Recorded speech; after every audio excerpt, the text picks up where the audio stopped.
Top of the morning to you.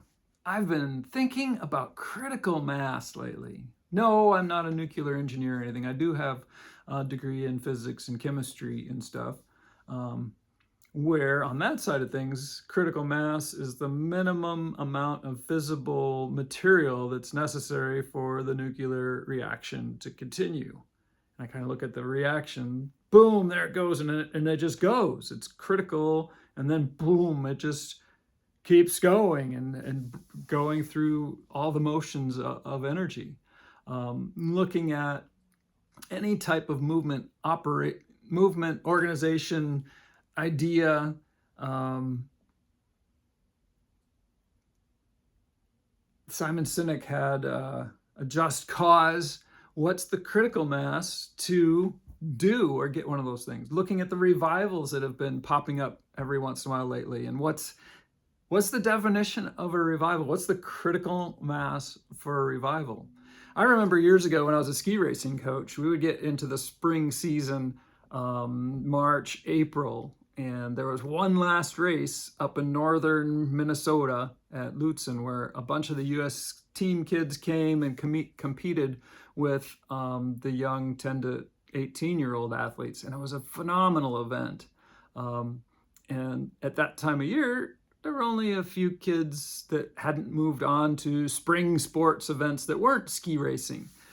So we would have practice, and the lifts were closed, and so it would be a hiking practice. We would use half the hill, and we would hike up and down and train on that little pieces of snow without lift access. I would head out early without RSVPs and set up the course. I would set the sticks called gates in the snow, and that time of year everything's so warm that the snow gets really soft. So one of the treatments we do as ski racing coaches is we throw out salt onto that. The salt dissolves and scientific melts and creates a lower temperature, so that salt water settles through the snow and freezes the layers below it harder to give them a solid base to ski on.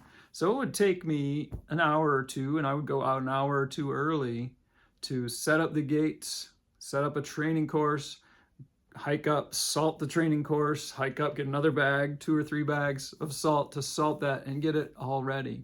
And I remember one night I did all that work and one athlete showed up to train. And that was it. That was enough. That was the critical mass. I know my first webinar had 0 people show up. That was a real letdown. I was really bummed out. But as I look at that one athlete showing up and the work that I put forward to prepare the event, prepare the training for that athlete, and I'm not trying to elevate myself here, but I look at Jesus, and especially watching him in The Chosen TV series, and how you see his critical mass of people was one. He was meeting one. All the stories in the Bible, well, I guess there's a couple of brothers where he calls out 2. Hey, James and John, come on, let's go. We're going to do this. But it's that one, the critical mass of one. When we are serving our spouse, that's the critical mass. When we are serving our kids, I really try to find those times where we get the one-on-one interaction. We have date nights with our kids, my wife and I, and spend that quality time with them and really be connected. Know that that's the critical mass. Just them is enough. As we look at our one-on-one coaching, when we coach one-on-one, that's the critical mass. That's the environment. For the masterminds, I think the critical mass is 3 or 4. Our ideal size is about 8. So sometimes we'll take our masterminds up to about 12 to make that critical mass, to bring out 4 of those into a new group that has a critical mass until we build up that group into 8 people. Critical mass is enough sales to cover the rent. It's getting out of the red and into the black when we look at business. So many things have a critical mass, and sometimes we don't know what it is.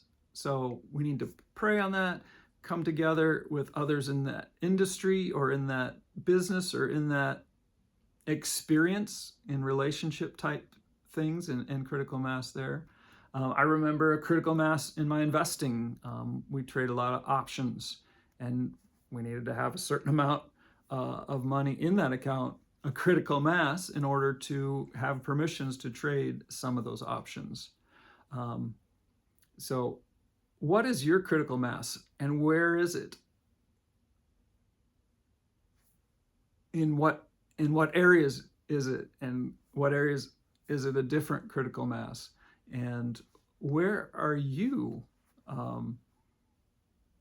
part of that critical mass? Where are you getting that served? Where are you connecting with others? Where do you have that one-on-one? Where, I don't even know the question. Where is your one is your critical mass?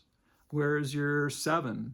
For me in Mastermind, 7 is our critical mass. Well, 4 is our critical mass, but our power mass is that 8 people. Everybody gets a deep seat time every month or 2, depending if we're doing 2 deep seats a week or 1 deep seat a week. And where does it matter and where doesn't it matter? I think one of the things I've heard in the last not too long, 2 or 3 years, is it's harder to do the 1-to-1 than it is to do the 1-to-many. Like right now, this is 1-to-many. I'm sharing this with lots of viewers. Everyone that's viewing this, it's 1-to-many. But doing that 1-to-1 time, that critical mass, I think that's the point of this whole video, is the 1-to-1, that critical mass of 1. Where is it that we can apply the principle of critical mass of 1? So write down below in the doobly-doo, who needs your nuclear reaction for that one person? Where is that weakness needed, or where is that new strength opportunity available? Is it a business thing? Is it a personal thing? Is it a spouse or child or relationship thing? Find that critical mass. Put it down the doobly-doo. Who's that one? Who's the one that needs your nuclear reaction? Who needs to be triggered by your affection and your willingness to share your time with them one-on-one? You be blessed.